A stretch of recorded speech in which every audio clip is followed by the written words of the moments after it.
Hello friends. आप सभी का स्वागत है मेरी कहानी में। यह अदालत इस तलाक को मंजूर करती है। जज साहब की इस घोषणा ने कोर्ट में खड़े दीपक और आरती के चेहरों की चमक धूमिल कर दी। दोनों की जिंदगी का फैसला हो चुका था। दोनों अब विवाह बंधन से मुक्त थे। लेकिन यह उनकी खुशी का कारण था या दुख का, कहना मुश्किल था। उनके रिश्तेदार और एडवोकेट प्रसन्न मुद्रा में विजयी मुस्कान के साथ कोर्ट परिसर से बाहर आ गए। दीपक का दिल टूट चुका था।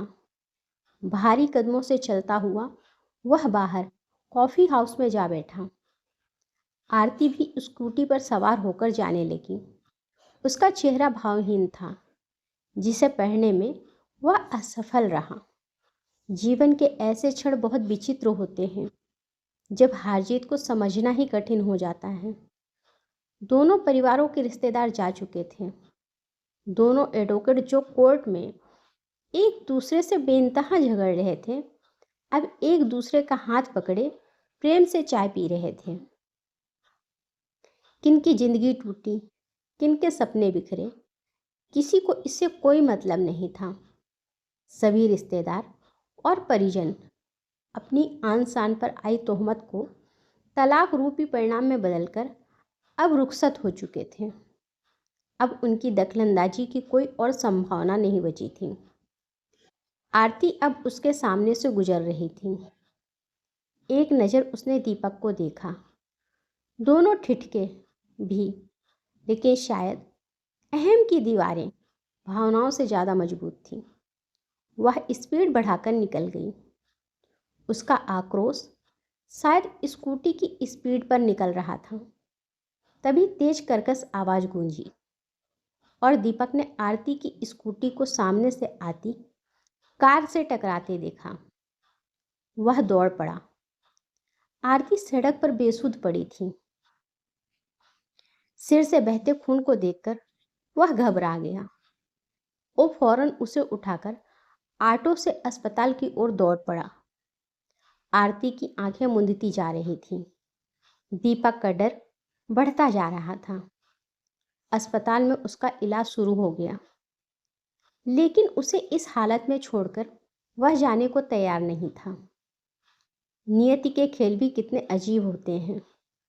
इंसान जब करीब हो तो दूर हो जाते हैं, और जब दूर रहने पर मुहर लग जाए तो नज़दीक आना संयोग बन जाता है। ज़्यादा दुखद पहलू तो यह था कि एक्सीडेंट की खबर उसके भाई भाभी को मिल चुकी थी, लेकिन अभी तक दोनों का अस्पताल में आगमन नहीं हो पाया था। खून के रिश्ते अक्सर विपरीत अनुभव देते हैं। आरती के माता पिता तो थे नहीं, बस भाई और भाभी थे। भाभी सुप्रीम कोर्ट के एडवोकेट से कम नहीं थी। दूसरे आरती के बड़े जीजा जी भी कुछ ज़्यादा ही समझदार थे। हकीकत यह थी कि पीहर में उन दोनों की ही चलती थी, जिनकी सोच में भावनाओं से ज़्यादा जोड़ तोड़ के कारनामे छुपे होते थे। आरती को होश आ गया था। वह असमंजस भाव से बोली, आप यहाँ क्यों? मुझे यहाँ नहीं होना चाहिए था। दुखी स्वर में दीपक बोला, आप जीत गए, मैं हार गई। इस शादी से मुक्त हो गए आप। एक चरित्रहीन महिला के साथ यहाँ आपको और समय बर्बाद नहीं करना चाहिए। दीपक, आरती प्लीज, पहले अपने आप को देखो। मैं क्रिमिनल, नालायक, दहेज का लोभी, तुम्हें टॉर्चर करने वाला। अब तुम मुक्त हो गई मुझसे। स्वतंत्र रहो, जैसा मन करे खुशियों को महसूस करना। अब आरती ने कोई जवाब नहीं दिया। कुछ समय ऐसे ही निस्तब्धता में निकल गया। फिर धीमे स्वर में बोली, पैर का ऑपरेशन नहीं करवाया ना आपने? नहीं, अब दर्द महसूस नहीं होता मुझे। दीपक शांत स्वर में बोला, क्यों? मैंने कसम दिलाई थी अपनी, वो तो मान लेते। मुझे ऑपरेशन से भी बड़ा काम करना था। आरती, आप कब समझोगे? अपने लिए भी जीना सीखो। सबका ख्याल है, लेकिन खुद। उदास आरती ने वाक्य अधूरा छोड़ दिया। नहीं, अगर ख्याल रखता तो तुम्हें यूं ना खोता। एक हारा हुआ इंसान हूं मैं। ऐसा नहीं कहते दीपक, शायद मेरी नियति ही ऐसी थी। माहौल बहुत गंभीर हो गया था। दीपक आरती की आंखों में आए आंसुओं को पूंछ रहा था। सुनो, आप मुझे वो कोर्ट डिग्री वाले 6 लाख रुपए मत देना। अरे नहीं, वो तो मैं ज़रूर चुकाऊंगा तुम्हें, चाहे खुद को बेचना ही क्यों ना पड़े। दीपक दृढ़ स्वर में बोला। प्लीज़ दीपक, मुझे नहीं लेने पैसे। क्यों? अब क्या हुआ? कोर्ट में तो तुम्हारा वकील मुझे असक्षम साबित करने पर तुला था, तुम्हारा ख्याल रखने में नाकाबिल। दीपक के स्वर में आक्रोश उभर रहा था। मुझे अब आत्मनिर्भर बनना है। कोई रख रखाव, कोई जिम्मेदारी किसी और की नहीं। आरती गंभीर हो गई। नहीं आरती, तुम पैसे ले लेना। मैं नहीं चाहता तुम अब दर दर की ठोकरें खाओ। भैया भाभी के आगे हाथ फैलाओ। आरती का चेहरा मुरझा गया। दीपक ने उसकी दुखती रग पर हाथ रख दिया था। कितना भी दिखावा करे, लेकिन हकीकत यही थी। उसकी आंखों से अश्रुधारा बहने लगी। तभी डॉक्टर चेकअप करने के लिए आ गए। दीपक उनसे आरती की हालत जानने को बेकरार था। डॉक्टर ने मीठी झिड़की देते हुए कहा, मिस्टर, अपनी वाइफ का ख्याल रखो। बच ही गई आज, वरना। दीपक को समझ नहीं आ रहा था कि वो क्या बोले। पिछले 2 साल से दोनों अलग रह रहे थे। तलाक की पहल आरती की ओर से हुई थी। इसमें उसकी भाभी और जीजा की मुख्य भूमिका थी, जिनकी सोच दीपक से कभी मेल नहीं खाई। सच तो यह था कि वह आज भी उसे दिल से चाहता है। तलाक को रोकने के लिए उसने कई बार प्रयास भी किया, लेकिन बातचीत या संपर्क स्थापित ही नहीं हो पाया। कोर्ट में भी दोनों बोलने को हुए, लेकिन भाभी दीवार की तरह हमेशा बीच में खड़ी मिली। डॉक्टर जा चुके थे। आरती फिर से बोलने लगी। आप घर जाइए प्लीज़। आपकी मम्मी खुशखबरी सुनने को तड़प रही होंगी। तुम्हें इस हाल में छोड़कर कैसे जा सकता हूँ? दुखी मन से दीपक बोला। अरे, अब हमारा रिश्ता ही क्या रह गया है? एक मोहर ने तुम्हें आज़ाद कर दिया है। तुम मुझे ही दोष क्यों दे रही हो? तलाक के पेपर्स तो तुम ही ने भेजे थे। चलो छोड़ो, अब सब बदल गया है। अलग रास्ते, नई जिंदगी, इसीलिए फॉर्मेलिटी छोड़ो। आरती की हंसी के पीछे का दर्द साफ झलक रहा था। एक बात पूछूं, क्या तुम्हें सच में लगता है कि मेरे किसी और से प्रेम संबंध थे? दीपक ने उदास स्वर में पूछा। नहीं, मैं जानती हूँ आप ऐसे नहीं हो। तो फिर तुमने कोर्ट में मेरे लिए ऐसी बात क्यों कही? इसीलिए, ताकि आप मुझसे पीछा छुड़ा सको। आपके घर वाले यही तो चाहते थे कि मैं आपकी जिंदगी से दूर हो जाऊं। दीपक कुछ और बोल पाता उससे पहले ही आरती के भाई भाभी दंदनाते हुए आ पहुंचे। भाई दीपक पर गरजने लगा। मिस्टर, अब क्या जान लेकर ही मानोगे मेरी बहन की? दीपक खून का घूंट पीकर रह गया। वहां हंगामा खड़ा करना व्यर्थ था। भाई आरती को समझा रहा था कि सब दीपक का ही किया धरा है। वो बदला लेने के लिए उसकी जान तक ले सकता है। आरती अब और चुप नहीं रह सकी। प्लीज़, मुझे अकेला छोड़ दो। मैं अब जीना नहीं चाहती। दीपक का वहाँ रहना अब और संभव नहीं था। घर पहुँचते ही उसे एक और झटका लगा।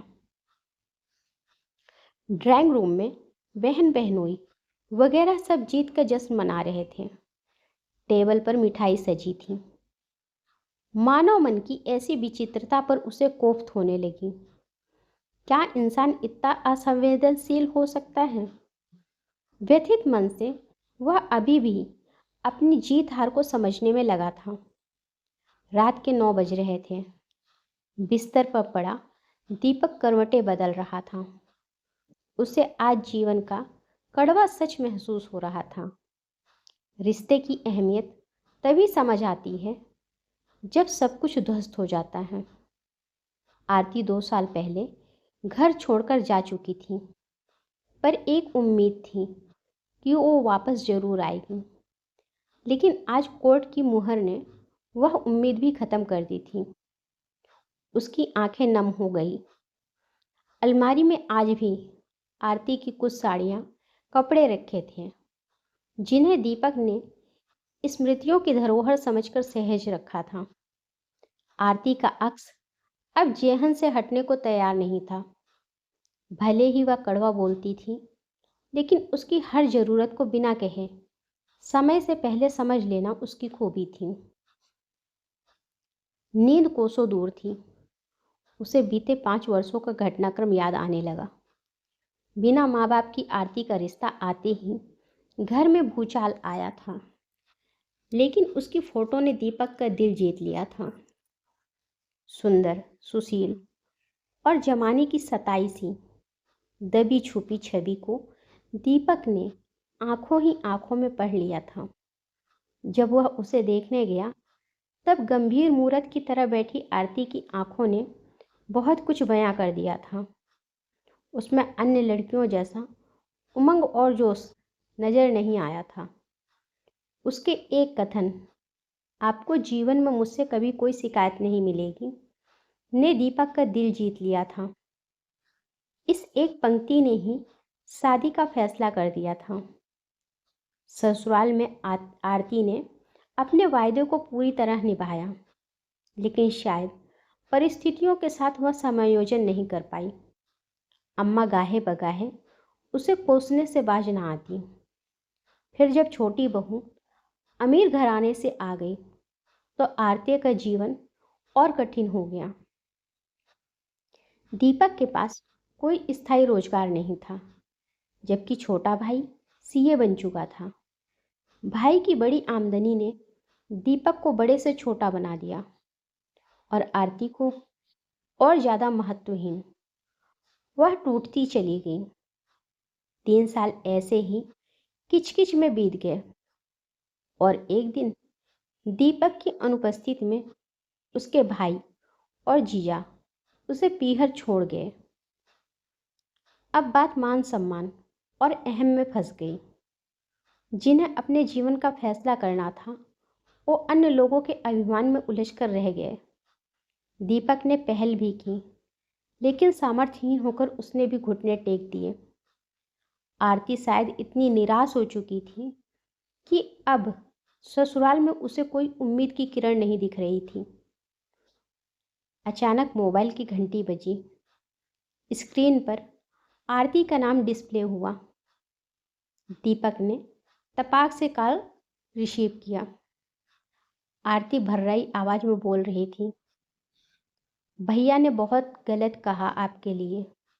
उनकी तरफ से मैं माफ़ी मांगती हूँ। छोड़ो ये सब। कैसी तबीयत है अब? कौन है तुम्हारे पास अस्पताल में? दीपक ने पूछा। कोई नहीं है। अकेली हो? खाना खाया या नहीं? नहीं, इच्छा नहीं खाने की। हद करती हो। रुको, मैं आता हूँ। अरे नहीं, आप परेशान ना हो। पागल हो? रात में तबीयत बिगड़ गई तो? कुछ नहीं बिगड़ेगा दीपक। मौत मेरे नसीब में नहीं। प्लीज़ आरती, ऐसी बातें मत करो। मैं अभी भी तुमसे बहुत प्यार करता हूँ। दीपक ने एक पल की भी देरी किए बिना अस्पताल का रुख किया। थोड़ी देर में वो आरती के सामने था। होटल से उसने खाना भी पैक करवा लिया था। आरती के चेहरे पर चमक साफ दिख रही थी। मुझे पता था आप जरूर आओगे। लो खाना खाओ पहले। कैसा हाल बना लिया है तुमने? दीपक लाड से बोला। नहीं, हालत तो आपकी ज़्यादा खराब है। दवा नहीं लेते आप? अरे, दवा वगैरह सब लेता हूँ। पैसे भी हैं, अब 4 लाख जमा कर लिए हैं। वो तुम ले लेना। आरती उसे निहार रही थी। भारतीय पति पत्नी का संबंध सदैव अप्रचारित किस्म का होता है। जरूरत के समय यह ज़्यादा प्रगाढ़ साबित होता है। आरती हाथ धोना चाहती थी। दीपक ने उसे सहारा देकर उठाया और वॉशरूम की तरफ ले जाने लगा। कुछ देर बाद दोनों खाना खाने लगे। मनपसंद सब्जियां देखकर आरती पूछ बैठी, आपको अब भी याद है मुझे क्या पसंद है? क्यों, तुम्हें क्या लगता है मैं तुम्हें भूल सकता हूँ? दीपक ने भावपूर्ण स्वर में पूछा। आरती मौन रही। दोनों खाना खाने लगे। दीपक ने उसे सहारा दे रखा था। सहारा शारीरिक, मानसिक और आत्मिक, जिसकी जरूरत प्रायः सभी को रहती है। कुछ पल की मौन स्तब्धता के बाद दीपक बोला, आरती, मेरी एक बात मानोगी? क्या? आरती के स्वर में उम्मीद की झलक साफ महसूस हो रही थी। वापस चलो, मुझे तुम्हारी जरूरत है। आरती के मुंह से शब्द उच्चारित नहीं हो रहे थे। उसका सिर दीपक के सीने से सट गया। दीपक ने उसे बाहों में भर लिया, क्योंकि सच्चे दिल का प्यार तलाक के पेपर से ख़त्म नहीं हो सकता। अगर आपको कहानी अच्छी लगी हो तो लाइक करें और मेरे चैनल को सब्सक्राइब करें। धन्यवाद।